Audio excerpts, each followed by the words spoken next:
ඔන්න කැලේ ඉන්න සිංහ රජතුමාට අසනීපයක් හැදුනා. හැම සතෙක්ම ලෙඩ බලන්න ආවා. ඒත් මොකක්දෝ හේතුවක් හින්දා නරියට එන්න බැරි වුණා. මේ දවස්වල උර්කයා නරියත් එක්ක තරහෙන් තමයි හිටියේ. මේ අහංකාර නරියා අමාරුවේ දාන්න මේක හොඳ අවස්ථාවක් කියලා උර්කයට හිතුණා. උර්කයා ගියා සිංහයාගේ ගුහාවට. බලන්න රජතුමනි, කැලේ ඉන්න හැම සතෙක්ම ඔබතුමාගේ ලෙඩ බලන්න ආවට අර අහංකාර නරියා ආවේ නෑනේ රජතුමනි. උර්කයා සිංහ රජතුමාට එහෙම කිව්වා.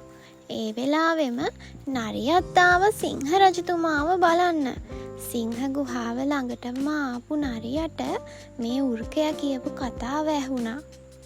අනුන් කොට වෙන උර්කයට මං හොඳ පාඩමක් උගන්වන්නම්කෝ.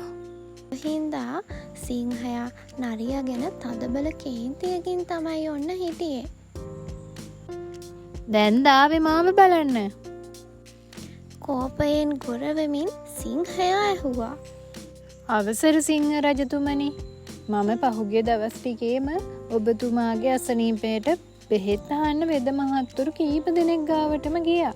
එයින් එකම වෙද මහත්තයෙක් කිව්වා ඔබතුමාට ඉක්මනින් සනීප වෙන්න පුළුවන් බෙහෙතක් ගැන. සිංහයා ළඟ දන ගහගෙන නරියා කිව්වා. මොකක්ද ඒ බෙහෙත? සිංහයා උනන්දුවෙන් නරියාගෙන් ඇහුවා. උර්කයාගේ හදවත කෑවොත් ඔබතුමාගේ අසනීපය ඉක්මනින් හොඳ වෙනවා කියලා වෙද මහත්තයා කිව්වා. නරියා එහෙම කියනවත් එක්කම සිංහයා දෙපාරක් හිතුවේ නෑ. එක පාරටම තමන් ළඟ හිටපු උර්කයාගේ ඇඟට පැන්නා.